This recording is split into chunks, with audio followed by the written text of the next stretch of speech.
Hello बच्चों, आज हम कक्षा 10 के लिए गणित विषय में एक क्रियाकलाप करेंगे, जिसमें उद्देश्य क्या है उस क्रियाकलाप का कि प्रथम n प्राकृत संख्याओं का योग ज्ञात करना। इसके लिए क्या क्या सामग्री चाहिए?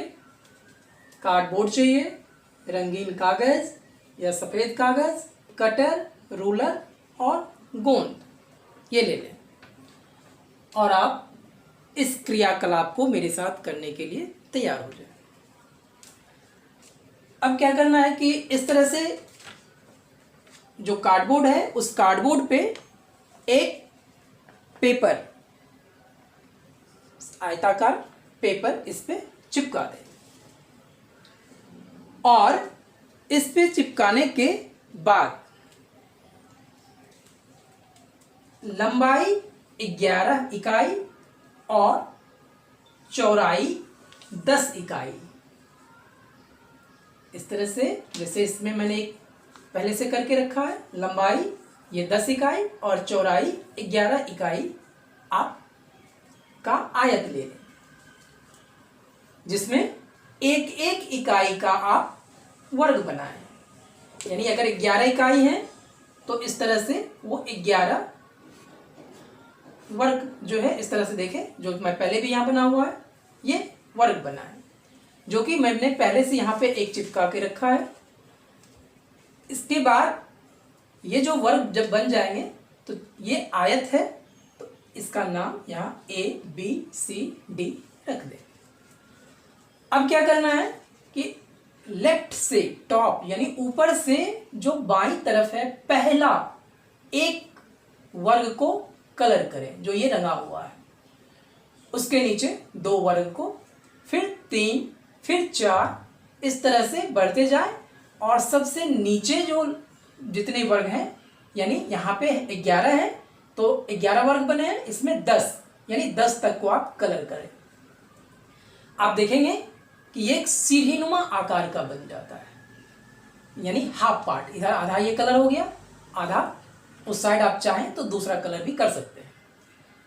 अब क्या करना है कि ये कलर करने के बाद जो ये सीढ़ीनुमा हुआ, यानी एक ये जो पहला जो सबसे नीचे जो 10 इकाई जो लंबाई जो वर्ग 10 इकाई में जो 10 ठो वर्ग यहाँ बने हैं, तो इस पहले जो इकाई है यानी 1 इकाई, इसकी लंबाई जो है वो 1 इकाई, दूसरी लाइन में जो वर्ग है ये नहीं, ये दोनों में है तो 2 इकाई, 3 इकाई, 4 इकाई, 5 इकाई, यानी इसी तरह से जब आप बढ़ते जाएं तो सबसे ऊपर जो है, सबसे ऊपर की लंबाई कितनी हो जाएगी? 10 इकाई।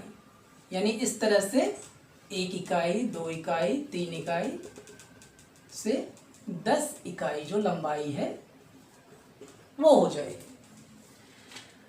इस प्रकार का जो एक प्रारूप यानी एक पैटर्न जो आएगा ये आपको प्राप्त होगा, जो कि क्या है? एक एपी अर्थमेटिक प्रोग्रेशन है, एपी है।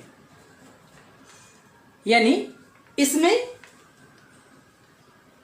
जो प्रथम पद है, प्रथम पद यानी फर्स्ट टर्म, प्रथम पद क्या है? इसमें 1 है, और कॉमन डिफरेंस यानी सार अंतर वो कितना है? 1। यानी आप देख रहे हैं कि प्रथम पद 1 है और सार्वांतर कितना है? 1। यानी कुल 10 पदों का अगर हम योग ज्ञात करते हैं, कुल 10 पदों का योग बराबर 1 + 2 + 3 + + 10 बराबर ये कितना हो जाएगा? 55 होगा। यानी ये जो छायांकित भाग है, इस छायांकित भाग का अगर हम छायांकित भाग का क्षेत्रफल अगर हम ज्ञात करते हैं तो क्या होगा, 1/2 आयत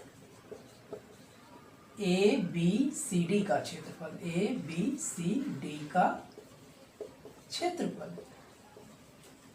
यानी ये आयत जो है इसमें आधे भाग लगे हुए हैं, तो इसका हाफ, आयत ABCD का हाफ जो क्षेत्रफल है इसका आधा। यानी प्रथम 10 प्राकृत संख्या जो ये मतलब आप ले रहे हैं 1 2 3 4 से लेके 5 6 7 8 9 10, उसमें जब इस आयत का आप क्षेत्रफल निकालेंगे तो ये क्या हो जाएगा, 1/2 गुना 10 गुना 11।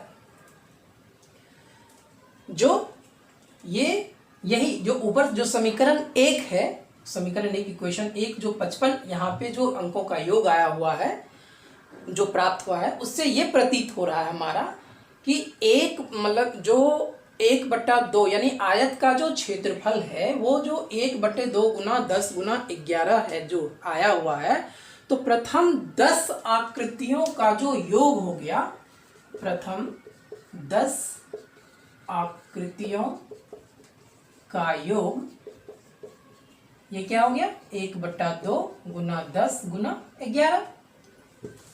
अर्थात इसको आप ऐसे लिख सकते हैं, 1/2 गुना 10 और 10 प्लस 1, ये लिख सकते हैं प्रथम 10 आकृतियों का जो योग है। यानी अगर n आकृतियों का योग ज्ञात करना है, यानी Sn, तो ये क्या हो गया, n+1/2। अर्थात अगर आप 10 संख्याओं का योग ज्ञात करते हैं तो वो क्या हो गया, 10 प्लस 1/2। जो आप कैलकुलेट कर दें तो आपको जो समीकरण 1 में लिखा था वो आ जाएंगे। तो इस प्रकार ये जो गतिविधि है, इस आधार पे अगर हमें n बराबर अगर 4 दिया हुआ हो, n बराबर अगर 20 हो, n बराबर अगर 50 हो, n बराबर 100 हो, तो आप निकाल के देखें कि Sn कितना होगा इसका। इसके लिए Sn क्या होगा, यानी n पदों का योग जो है आप यहाँ से निकाल के इस गतिविधि को आप, इस जो क्रियाकलाप को है वो आप कर सकते हैं, जिसमें प्रथम n प्राकृत संख्या के बारे में जो है योग निकालने का तरीका बताया गया है। धन्यवाद।